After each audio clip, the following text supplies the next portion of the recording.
आगे डोंग दवाई लेकर आती है और कहती है पिन इसे पिला दो, इससे यश ठीक हो जाएगा। तो पिन और तीरा दोनों मिलकर उस पानी को पिला देते हैं। जब यश उस पानी को पीता है तो उसे मिर्गी का दौरा पड़ जाता है। ये सब कुछ देखकर पिन डर जाती है और कहती है यश तुम्हें क्या हुआ है। और यश की हालत काफी खराब हो जाती, वो बेहोश हो जाता है। और पिन कहती है हमें इसे डॉक्टर के पास लेके जाना चाहिए। तो रोंग कहती है तुम वहाँ से साइड हटो, तीरा उसे चेक करता है उसे क्या हुआ है।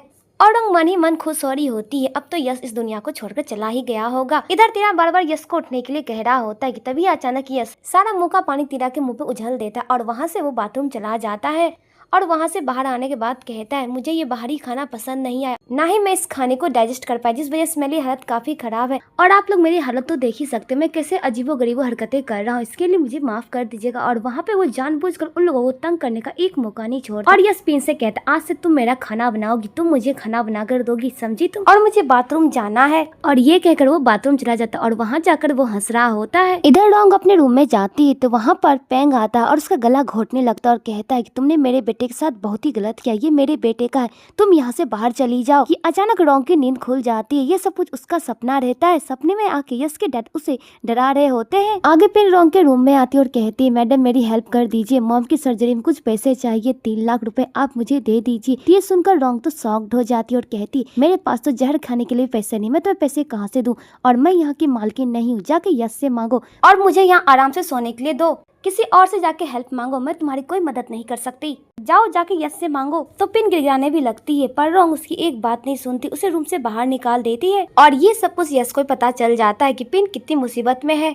आगे पिन हॉस्पिटल जाती है और कैश काउंटर के पास जाती है और कहती है क्या आप मेरी बात मान सकते हैं, क्या मैं आपको ये सारे पैसे मंथली में इंस्टॉलमेंट के द्वारा दे सकती हूँ। तो वो अकाउंटेंट कहती है ऐसा नहीं हो सकता, ये हमारे पॉलिसी के खिलाफ है, वैसे भी तुम्हारा पेमेंट क्लियर है। ये सब कुछ जाने के बाद पिन तो हैरान हो जाती और कहती है ये पेमेंट किसने क्लियर किया। तो वो अकाउंटेंट कहती है मुझे उस आदमी का नाम नहीं पता, पर आपकी सारी पेमेंट क्लियर है। आगे पिन यही सब कुछ सोचते सोचते वहाँ से जा रही होती और जिनी से पूछती क्या तुमने पेमेंट किया। जिनी कहती मेरे पास इतने पैसे है ही नहीं। तब इधर से ये सारी बातें पिन की मॉम सुन लेती और कहती क्या इतने सारे पैसे, मुझे इलाज नहीं करवाना है, अपना ऑपरेशन नहीं करवाना, मैं यहाँ से जा रही हूँ। तो पिन कहती है मॉम आप शांत हो जाइए, ये सारे पेमेंट मैडम ने दिया है, उन्हें आपके इलाज में इतने सारे खर्च किए हैं। तो ये बात सुनकर वो शांत हो जाती है और पिन अपनी मॉम को प्रूफ भी दिखाती है। अगर पिन की मॉम मैडम का धन्यवाद कहती है कि उन्होंने मेरी इतनी हेल्प की और उन्होंने मुझे कभी भी अकेला नहीं छोड़ा। पर पिन यहाँ पे सोच पड़ी रहती है आखिरकार ये सारे पैसे किसने दिए हैं। आगे यश उसी रूम में जाता है जहाँ पे वो घटना घटित हुई थी। ये सब कुछ उसे याद आने लगता है जो उसके साथ हुआ था। मैडम ने उस पर झूठा इल्जाम लगाया था फिबा की मौत का और यश को खूनी बना दिया था। ये सब कुछ याद कर उसे बहुत ही गुस्सा आ रहा होता है कि तभी वहाँ पे जॉम आ जाता है और यश को देख लेता है और कहता है तुम यहाँ पर क्या कर रहे हो, ये तुम्हारे घूमने की जगह नहीं है, समझे तुम यहाँ से बाहर निकलो। और दोनों एक दूसरे की बिना बात सुने ही एक दूसरे से लड़ाई करने लगते थे। यश भी पीछे नहीं हटता, वो जॉम से लड़ाई करने लगता है और दोनों में घमासान युद्ध छिड़ जाता है। वहाँ पे पिक रोकने की कोशिश भी करता है पर जॉम उसकी भी बात नहीं मानता है। आगे जॉम उसे जान से मारने ही वाला होता है कि तभी वहाँ पे जॉम के डैड आ जाते हैं और कहते तुम ये क्या कर रहे हो, ये यश है। आगे यश कहता जॉम सिर्फ तुम फाइट ही करते हो, कभी बात भी सुन लिया करो, वैसे फाइट करने में तुम काफी माहिर हो। तो जॉम के डैड कहते इसका माथा एनी टाइम गर्म ही रहता है, इसीलिए इसे यहाँ की हर चीज देखनी पड़ती है। आगे पीक और वान भी दोनों ही अपना इंट्रोडक्शन देते हैं यश के सामने। आगे यश कहता मुझे लगता है तुम्हें मेरे कपड़ों से ही प्रॉब्लम है, इसीलिए तुम लोगों ने मुझे इस तरह ट्रीट किया है ना। आगे अंकल विन कहते हैं यश तुम काफी चेंज हो गए हो। तो यश कहता अंकल आपको ये अच्छा नहीं लगा, मैं ये सब कुछ फार्म के लिए ही कर रहा हूँ। कि तभी 2 बंदे यश पर नजर रख रहे होते और वो लोग वहाँ से भागने लगते। यश उन दोनों को रोकता और कहता है तुम लोग कहाँ जा रहे हो। और यश उन लोगों की तरफ बंदूक भी तान देता। तभी तीरा आता और कहता है ये लोग यहाँ के वर्कर्स हैं, प्लीज इनके साथ कुछ मत कीजिए, इन लोगों की मुसीबतें आ गई हैं, आपको इनका हेल्प करना पड़ेगा। कि तभी वीन कहता है हमने तो पुराने वर्कर्स के अभी तक पेमेंट भी क्लियर नहीं किया और तुम नए वर्कर्स कैसे रख सकते हो, तीरा तुम्हें इसके बारे में सोचना चाहिए। कि तभी यश हीरोगिरी दिखाता और कहता है आप लोग शांत हो जाइए, मैं इसका कोई प्रबंध करता हूँ, सारे वर्कर्स के मैं सारे पेमेंट क्लियर कर दूंगा। ये सुनकर तीरा तो हैरान हो जाता है। आगे यश टॉम को कॉल करता और कहता है कि मुझे 5 लाख रुपए और चाहिए। तो टॉम कहता है तुम क्या पगला गए हो, तुमने पहले ही बहुत सारे पैसे खर्च कर दिए, अब मैं तुम्हें एक फूटी कौड़ी भी नहीं दूंगा और मेरे पास कोई पैसे नहीं है।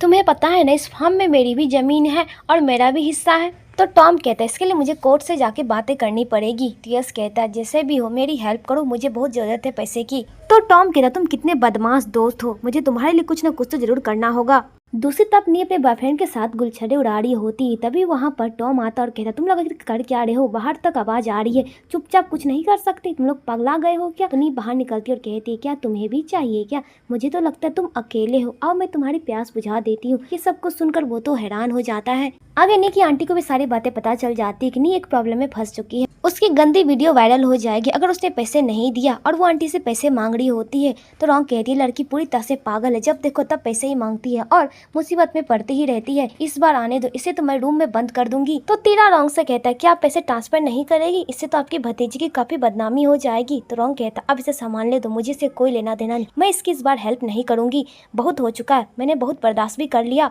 आगे नी घर आ जाती है और वो देख रही होती है अगल बगल कोई इसे देख तो नहीं रहा है, और सारे सामान को बाहर निकालती है। तब इधर से यश आ रहा होता है और यश को वो नौकर समझ लेती है और कहती है ए इधर सुन, यहाँ पे आ और मेरा सामान उठाकर लेकर चल मेरे रूम में। यश ये सब कुछ देखकर हैरान हो जाता है और वो कहता है तुम मुझे बुला रही हो। नहीं कहती हाँ मैं तुम्हें ही बुला रही हूँ, और कहती है अगर तुम यहाँ पे नहीं आए ना तो मैं तुम्हें एक थप्पड़ मारूंगी और मुझे मैम कहना बंद करो। तो यस ये बात सुनकर खुश हो जाता और वहाँ पर वो नी की हेल्प करने के लिए जाता है। आगे नी कहते क्या मेरी आंटी घर में है, यस कहता है मुझे नहीं पता तुम्हारी आंटी घर में है क्या नहीं। आगे नी सबसे छुपते छुपाते अपने रूम में चली जाती है। आगे नी अपने रूम में जाती है और सारे महंगे महंगे सामान को पैक कर रही होती है ताकि उसे बेचकर वो ढेर सारे पैसे का इंतजाम कर सके और अपने बॉयफ्रेंड को दे सके, और ये सब कुछ यस चुपचाप देख रहा होता है। आगे नी कहते इसे अच्छे से पकड़ो और आराम से लेकर चलना। तो यस जानबूझकर उसे नीचे पटक देता है और वो टूट जाता है।